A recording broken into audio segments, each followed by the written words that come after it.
지난주 사도행전 1장 8절 그 한 구절을 관찰하였는데요. 관찰들을 잘 해주셨습니다. 오늘은 그 관찰한 내용들을 가지고 그 해석을 할 텐데요. 해석에 들어가기 전에 제가 퀴즈를 하나 드리도록 하겠습니다. 자, 여기 숫자 1000이 있죠. 이 1000에 더하기 40을 한번 해보십시오. 그리고 1000 더하기 또 30을 더하시고요. 또 1000을 더하고 20을 더하고 또 1000을 더하고 10을 더해 보십시오. 자, 답이 5000이다 생각되시는 분 손을 들어주시기 바랍니다. 네, 정답은 4100입니다. 저희가 무의식적으로 그냥 숫자를 더할 때 저희는 실수하게 되지요. 성경 읽기도 마찬가지입니다. 저희가 무의식적으로 읽으면 성경의 진리들을 발견할 수가 없습니다. 그래서 해석이 성경에 나와 있는 진리를 찾는 데 아주 중요한 역할을 합니다. 그 해석에 중요한 요소가 있는데요. 첫 번째 맥락, 비교, 문화, 역사가 있습니다. 앞뒤 맥락을 보아야 하고 성경을 읽을 때, 그리고 성경의 다른 책들, 하박국, 로마서를 비교하며 문화적인 요소, 역사적인 요소를 고려해야 합니다. 이 모든 것을 고려하며 읽기는 참 쉽지 않습니다. 그래서 이번 성경 공부에서는 아주 간단하게 저희가 꼭 기억해야 되는 질문들을 생각하시면서 해석하시면 좋을 것 같아요. 이런 질문을 하시면서 해석하시길 바랍니다. 누가 이 말을 했는가? 그리고 무엇을, 어디서, 언제, 왜? 이 질문들을 한번 던져보십시오. 저희가 관찰한 사도행전 1장 8절도 마찬가지입니다. 자, 이제 성경책을 앞에 두시고 사도행전 1장 8절을 한번 봐주시길 바랍니다. 자, 사도행전 1장 8절에 이렇게 나와 있지요. 그러나 성령이 너에게 내리시면 너희가 능력을 받고 예루살렘과 온 유대와 사마리아에서 그리고 마침내 땅끝에 이르기까지 내 증인이 될 것이다. 먼저 누가 이 말을 하였습니까? 예수님이 이 말씀을 하셨지요. 그리고 이 말씀을 들은 그때의 청중들은 누구였을까요? 자세히 생각해 보면 예수님이 말씀하셨고 제자들이 이 말씀을 들었습니다. 그리고 언제 이 일이 일어났을까요? 예수님이 십자가에 못 박히신 후 부활하신 다음에 제자들에게 하신 말씀입니다. 자, 이러한 질문들을 가지고 사도행전 1장 8절을 한번 보겠습니다. 사도행전 1장 8절의 처음 단어는 그러나입니다. 저희가 관찰한 것처럼 그러나가 첫 번째 나오는 단어인데요. 이 그러나를 관찰하신 분들 중에 이렇게 쓰신 분들이 있으세요. 그러나는 이전 상황과는 반대 상황으로 이어갈 때 사용하는 접속사이다. 무언가 반대되는 내용이 앞에 있지요. 그 다음 단어를 보면 그러나 성령이라는 말이 나오죠. 성령. 성령이 무엇입니까?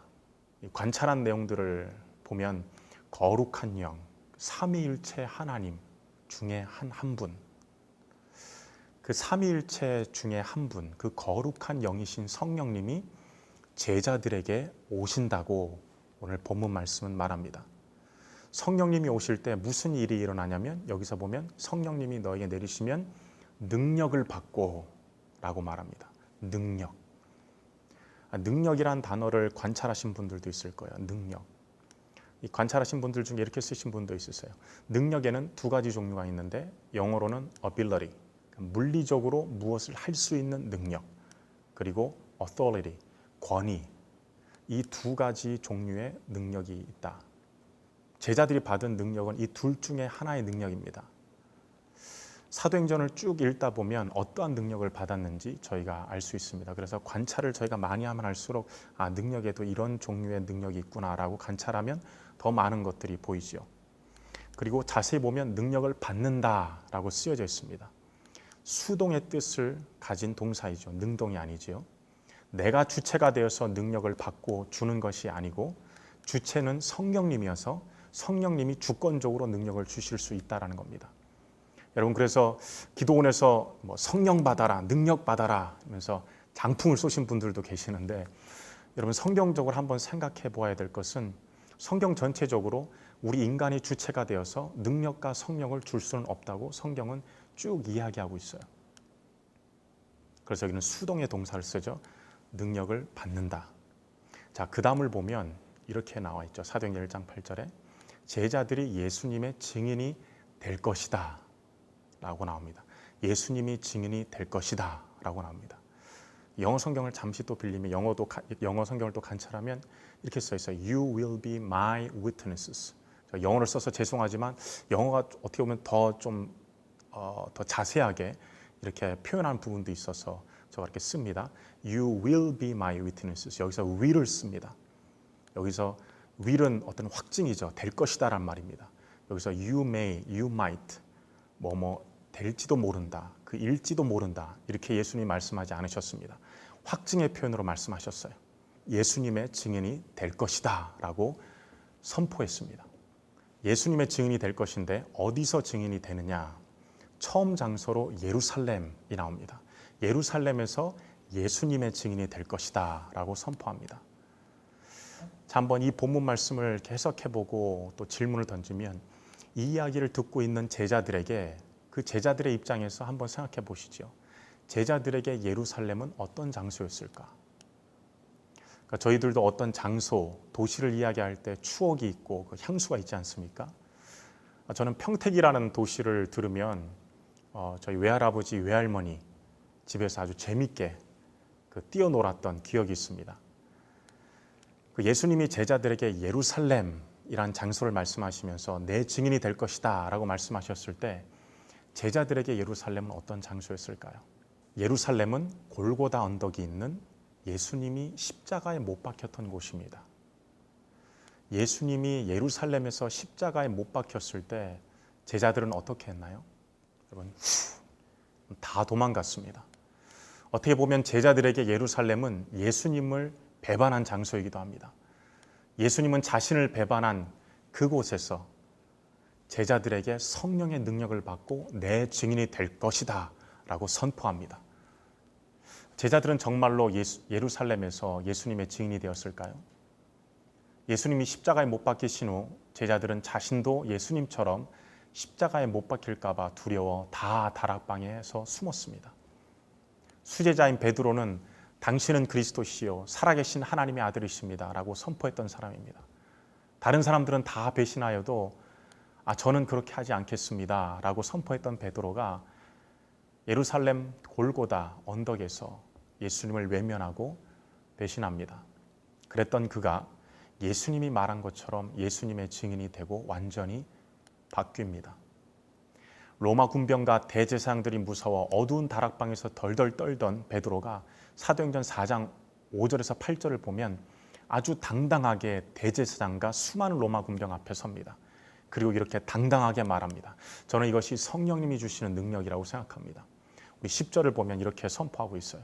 너희와 모든 이스라엘 백성들은 알라. 너희가 십자가에 못 박고 하나님이 죽은 자 가운데서 살리신 나사렛 예수 그리스도의 이름으로 이 사람이 건강하게 되어 너희 앞에 섰느니라.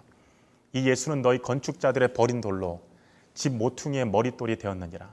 다른 이로서는 구원을 받을 수 없나니 천하 사람 중에 구원을 받을 만한 다른 이름을 우리에게 주신 일이 없음이라 하였더라. 로마 군병과 대제사장이 그렇게 무서워 도망갔던 베드로가 당당하게 예수 그리스도의 이름을 말하고 오로지 예수 그리스도의 이름으로만 구원받을 수 있다고 그 로마 군병과 대제사장 앞에서 선포합니다. 무엇이 그를 이렇게 변하게 했을까요? 저는 이 말씀을 묵상하면서 또 관찰하면서 확신하는 것은 베드로는 예수님을 보았고 성령의 능력을 받았다라는 겁니다. 정말로 사도행전 1장 8절 말씀처럼 예루살렘에서 제자들은 예수님의 증인이 된 것입니다. 예루살렘이라는 그 단어 다음에 나오는 단어가 유대와 사마리아입니다. 자, 사마리아라는 단어가 나오는데 한번 잘 생각해 보십시오. 제자들에게는 어떠한 장소였을까? 예수님이 말씀하셨을 때 사마리아는 어떠한 장소였을까? 예수님의 말씀을 듣고 있던 제자들은 대부분 다 유대인이었죠. 그리고 대부분 남성들이었습니다. 유대인이었던 제자들에게 사마리아는 경멸의 장소였습니다. 저희가 문화, 지리, 역사를 대입해 보면 이스라엘 땅 제일 북쪽에는 갈릴리가 있고 중간에는 사마리아, 남쪽에는 유다 지역이 있습니다. 남쪽 유다 지역에서 북쪽 갈릴리로 가려면 사마리아 땅을 통과해야 되는데 사흘밖에 걸리지 않습니다. 그런데 유대인들은 사마리아 땅을 밟지 않고 요단강을 건너 훨씬 먼 길을 걸어가지요. 이방인과 피가 섞인 사마리아 사람들은 혼혈 족속이라고 생각해서 유대인들은 사마리아인들을 경멸했습니다. 그래서 사마리아를 통과하지 않고 사마리아인들을 만나지도 않았습니다. 예수님은 제자들에게, 그 유대인 남성들이었던 그 제자들에게 이렇게 선포하지요. 사마리아에서 나의 증인이 될 것이다 라고 말씀하셨습니다. 실제로 제자들은 성령을 받고 능력을 받아 예루살렘을 넘어 자신들이 경멸했던 사마리아로 갑니다. 그리고 사도행전 8장 4절을 한번 보십시오. 사도행전 8장 4절 말씀을 보면 제자들이 사마리아로 갔던 이야기가 나오는데요. 4절 말씀에 이 말씀이 나옵니다. 그 흩어진 사람들이 두루 다니며 복음의 말씀을 전할세 빌립이 사마리아 성에 내려가 그리스도를 백성에게 전파하니 무리가 빌립의 말도 듣고 행하는 표적도 보고 한 마음으로 그가 하는 말을 따르더라. 많은 사람들에게 붙었던 더러운 귀신들이 크게 소리를 지르며 나가고 또 많은 중풍병자와 못 걷는 사람이 나으니 그 성에 큰 기쁨이 있더라. 여러분, 제자들은 예수님의 말씀대로 그렇게 싫어했던 사마리아인들에게 가서 화해하며 그리스도의 복음을 전합니다. 오늘 본 말씀에 그 말씀이 나오죠. 사마리아 성에 큰 기쁨이 있더라 라고 증언합니다. 사마리아 다음 단어를 보면 마침내 땅끝에 이르러 내 증인이 될 것이다 라는 구절이 나오죠. 예수님이 말씀하신 이 말씀, 사도행전 1장 8절 말씀은 실제로 마가의 다락방에서 성령이 내려서 제자들이 능력을 받고 제자들은 예루살렘에서 그리고 유대와 사마리아에서 복음을 전하게 됩니다. 그리고 이 복음은 바울과 제자를 통해 어디로 가냐면 에베소, 갈라디아 그리고 지금의 터키 지역으로 복음이 전파되게 됩니다. 그리고 이 복음이 어디로 갑니까? 지금의 프랑스 지역, 독일, 스페인 지역으로 복음이 전파되게 됩니다. 저희가 아는 마틴 루터, 칼빈, 치빙글리 그 모든 사람들이 이 복음을 접하게 되지요. 그리고 지금의 영국으로 전파되게 됩니다. 감리교의 아버지 잔 웨슬리도 이 복음을 접하게 되고 예수 그리스도의 제자의 삶을 살게 됩니다. 복음은 지금의 아메리카 지역으로 또 전달되게 되죠. 청교도들은 지금의 미국 땅에서 교회를 짓고 예배하고 복음을 전파하게 됩니다. 그 다음 복음을 받은 지역이 지금의 중국, 일본, 한국이지요. 저희 한국은 이 복음을 받고 1907년도 평양 대북운동을 계기로 복음이 한국 전 지역에 전파되게 됩니다. 하나님이 저희 한국에 큰 부흥과 은혜를 주셨지요. 그리스도의 십자가의 복음이 한국에 흐르게 됩니다. 그래서 지금 복음은 중국, 인도, 파키스탄 지역으로 빠르게 전달되고 있습니다. 제가 인도 단기 선교를 갔던 때가 있는데요. 그 기억이 나는데 그 단기 선교 때 갔을 때 인도 청년들이 그 진심으로 찬양하는 모습, 그리고 방글라데시 크리스천들이 죽음의 위험을 무릅쓰고 그 골방에서 찬양하며 기도하는 모습, 그 모습 저는 아직도 기억합니다. 복음은 사도행전 1장 8절 말씀처럼 천천히 그리고 강하게 전해지고 있습니다. 전 세계에서 예수 그리스도의 십자가의 사랑을 알고 그 보혈의 능력과 성령의 능력을 아는 사람들이 생기고 있습니다. 이 사도행전 1장 8절 말씀은 과거형이 아니라 현재 진행형입니다. 또한 자세히 보면 이 사도행전 1장 8절 말씀은 사도행전 전체를 축약한 구절이기도 합니다. 사도행전 1장 7절까지 제자들이 예루살렘에서 복음을 전파한 내용이 나오고 8장부터 12장까지는 유대와 사마리아에서, 그 13장에서 28장까지는 수리아에 있는 안디옥 교회를 기점으로 땅끝에 이르기까지 복음을 전파한 것이 말해지고 있습니다. 여러분, 이 한 구절에 정말 많은 내용이 있고 또한 사도행전 전체를 포함하는 내용이 있습니다. 이 모든 성경 말씀은 여러분 정말 깊고도 깊습니다. 하나님이 주신 이 성경은 꿀보다 더 단 아주 귀한 말씀입니다. 그리고 이 말씀은 영원히 변하지 않는 진리의 말씀입니다. 이 성경이 저희 앞에 있습니다. 이 말씀이 여러분과 저를 살립니다.